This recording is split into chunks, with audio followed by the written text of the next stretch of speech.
displacement, velocity, and acceleration. Displacement, the distance of an object from a fixed point in a specified direction. Velocity, the rate of change of displacement of an object, whereas acceleration, the rate of change of velocity of an object. A rate of change is a rate that describes how one quantity changes in relation to one another. Find the velocity. Acceleration on the is equal to 22 minus 40 squared minus t4 to the power 4 at t equal to 2. So this one. So letter A, V equal to d is all over dt equals to minus 8 t minus 4t cubed, equivalent to minus 8 times 2 minus 4 2 cubed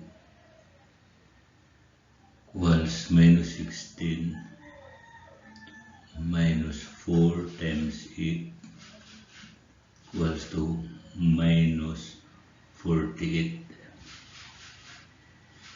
So for the letter B,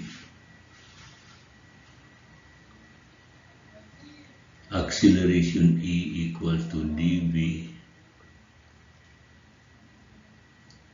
over dt equals to minus 8 minus 12t squared equals to minus 8 minus 12 2 squared equals to minus 8 minus 12 times 4 equals to minus 8 minus 48 equals to minus 56.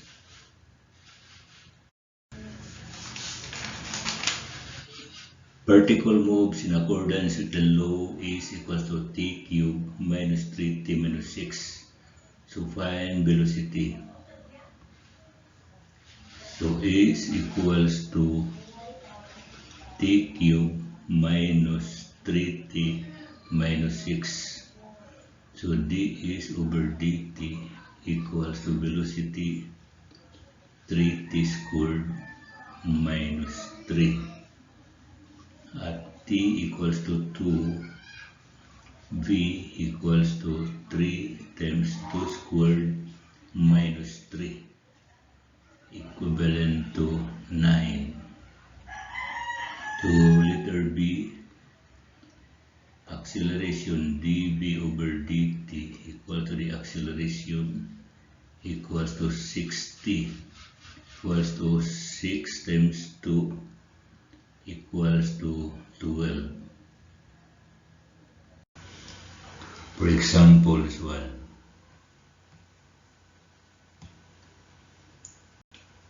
If the radius of a circle is increasing the rate of 3 centimeters per second, find the rate of change of the area of a circle when the radius is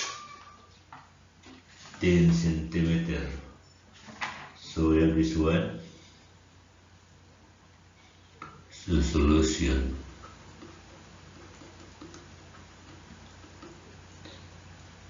Let A equals the area of the circle. Area of the circle and R radius.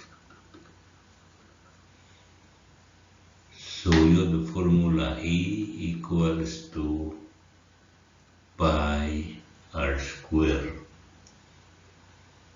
So you have that one, dE over dr equals to 2 pi r, and your dr over dt is equals to 3.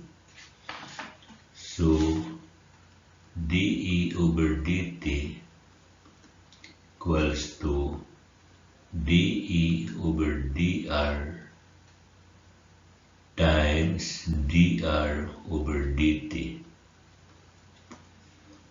equals to 2 pi r times 3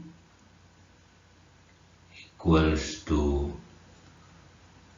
2 pi times 10 times 3 equals to 60 pi centimeters squared per second.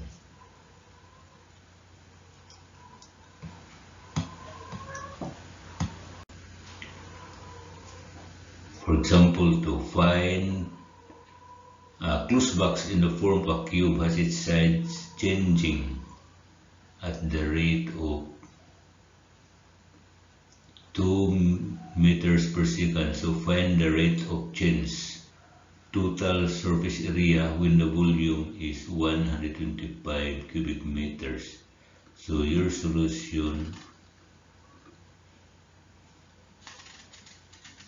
let A be the side of the cube. So this one is A, that one is A, this one is A.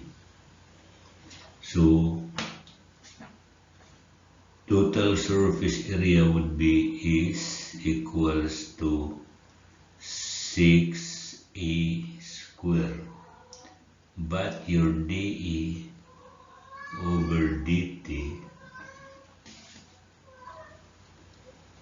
is given to be 2 meters per second. So this over dt, so dS over dt equals to dS over dE times dE over dt. But dS over dE equals to 12A. So but dS over dE equal to 12A.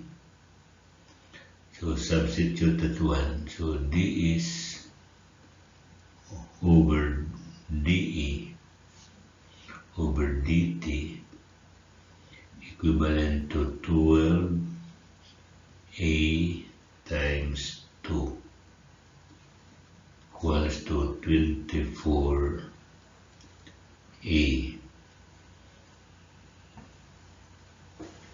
But volume equals to A cube, or 125 equals to A cube.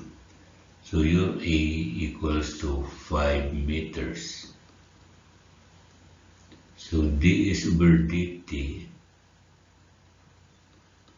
equals to 24A equals to 24 times 5 equals to 120 meters squared